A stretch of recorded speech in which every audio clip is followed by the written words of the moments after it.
Assalamualaikum warahmatullahi wabarakatuh. Nama saya Larasati Sekar Soeharto dengan NIM 1811003, Prodi Ahwalus Sasiah, Fakultas Syariah.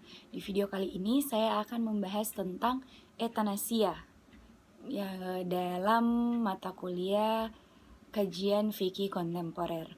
Nah, etanasia ini berasal dari bahasa Yunani, tepatnya dari dua suku kata, yaitu eu yang artinya baik dan thanatos yang berarti kematian, yang mana jika digabungkan maka etanasia ini berarti kematian yang baik. Dalam pengertian luas lainnya juga, etanasia ini berarti mengakhiri kehidupan atau penyakit seseorang dengan cara memberikan senyawa-senyawa berbahaya atau suntikan mati agar seseorang tersebut bisa mengalami kematian dan penderitaan yang dia alami itu bisa berakhir dengan baik.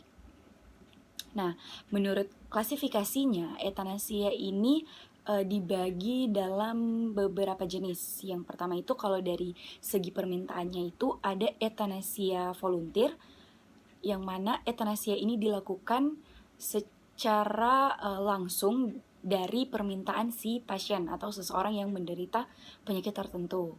Dan permintaan ini dilakukan secara langsung, secara sadar, dan tanpa tekanan dari orang lain. Kemudian ada juga etanasia involunteer. Nah, ini biasanya diminta dari pihak keluarga kepada pasien yang sudah tidak sadarkan diri.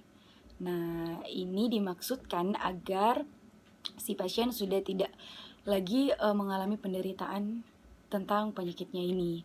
Jadi diminta oleh pihak keluarga untuk mengakhiri kehidupan si pasien dengan cara tersebut, memberikan suntikan mati ataupun obat-obat yang dapat menyebabkan kematian.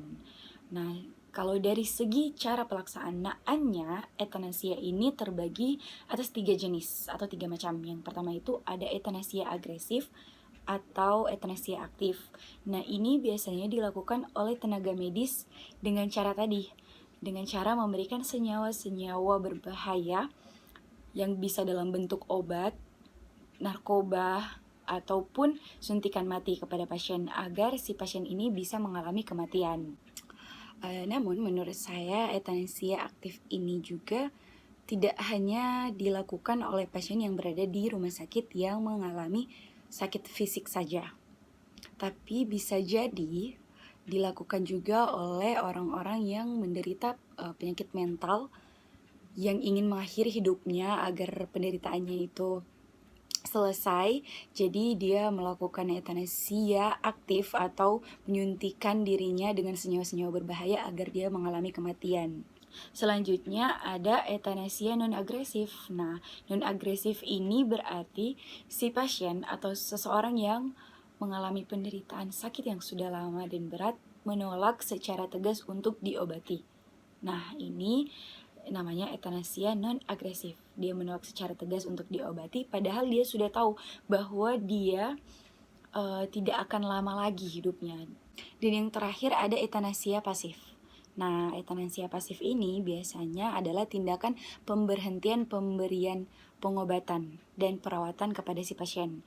Misalnya dalam memberikan alat bantu pernafasan kepada pasien yang membutuhkan itu dihentikan, kemudian dihentikannya pemberian obat-obatan, dan biasanya etanasia pasif ini dilakukan karena beberapa alasan tertentu. Misalnya diminta oleh keluarga korban karena mereka tidak mampu lagi membayar biaya perawatan rumah sakit dan sebagainya. Atau juga bisa jadi dalam kondisi tertentu sudah tidak ada lagi alat yang memadai di rumah sakit atau di lembaga kesehatan yang sedang ditempati oleh si pasien. Bisa jadi juga tidak ada dokter ahli yang mampu menangani penyakit yang diderita oleh si pasien ini. Maka dilakukannya etanasia pasif. Selanjutnya, menurut para pakar tokoh Islam, etanasia ini di Indonesia tepatnya terbagi atas 3 macam, yaitu etanesia agresif atau aktif, etanesia non-agresif, dan juga etanesia pasif. Nah, etanesia agresif ini masih sama caranya, yaitu tindakan yang dilakukan oleh tenaga medis dengan cara memberikan senyawa-senyawa berbahaya dan menyebabkan kematian, dan ini bisa atas permintaan seorang pasien tersebut atau atas permintaan keluarga. Kemudian kalau non-agresif itu dia melakukan penolakan secara tegas untuk diobati. Dan etanesia pasif ini biasanya dalam pemberhentian pengobatan. Nah, kalau menurut hukum Islam, etanesia aktif ini sangat diharamkan karena ini masih termasuk dalam kategori pembunuhan atau bunuh diri. Kemudian kalau etanesia non-agresif juga masih dikatakan tidak boleh dalam hukum Islam karena dia melakukan penolakan untuk diobati sementara dia tahu bahwa dia telah mengalami penyakit. Dan yang terakhir ada etanesia pasif. Etanesia pasif ini berarti pemberhentian memberikan pengobatan atau perawatan kepada seseorang atau pasien yang membutuhkan hal tersebut. Ini bisa dilakukan kepada pasien yang sudah tidak sadar dan bahkan kepada pasien yang sudah sadar tetapi misalnya keluarganya sudah tidak mampu lagi membiayai pengobatan si pasien, maka dilakukanlah pemberhentian pemberian pengobatan misalnya untuk alat pernafasan atau juga meniadakan operasi kepada pasien yang memang seharusnya atau diharuskan untuk dioperasi. Untuk etanesia pasif ini dalam hukum Islam terutama di Indonesia, menurut para tokoh pakar Islam ini masih dibolehkan karena dilihat dari pengertiannya etanesia pasif ini dilakukan dengan cara pemberian pengobatan, tapi dengan alasan-alasan tertentu. Nah, bisa jadi di saat dokter vonis seorang pasien ini sudah tidak lama lagi dalam bertahan untuk menghadapi penyakit yang dideritanya, namun karena keluarganya mungkin sudah tidak mampu lagi membayar pengobatan dan sebagainya, maka dilakukan pemberhentian atau etanesia pasif. Nah, bisa jadi vonis dokter ini tidak berlaku kepada si pasien ini. Bisa jadi di saat dilakukan pemberhentian untuk beberapa pemberhentian pengobatan, kemudian di beberapa hari selanjutnya atau beberapa minggu selanjutnya, pasien ini dengan mujizat Allah dikatakan sembuh, maka tidak diharamkan etanesia pasif ini. Karena sesungguhnya dalam hukum Islam sendiri, kematian itu semata-mata hanyalah keputusan dari Allah Subhanahu wa Ta'ala.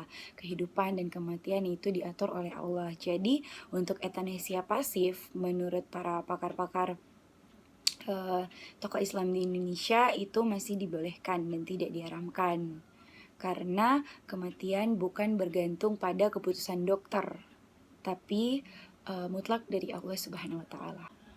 Namun di Indonesia sendiri tindakan etanesia ini atau suntik mati masih sangat belum dilegalkan, dalam artian melakukan tindakan etanesia ini masih disamakan dengan pidana pembunuhan. Orang yang meminta untuk dilakukan etanesia kepada dirinya atau orang yang melakukan etanesia kepada orang lain, baik itu oleh tenaga medis maupun atas permintaan keluarga, itu masih dikategorikan pada pidana pembunuhan.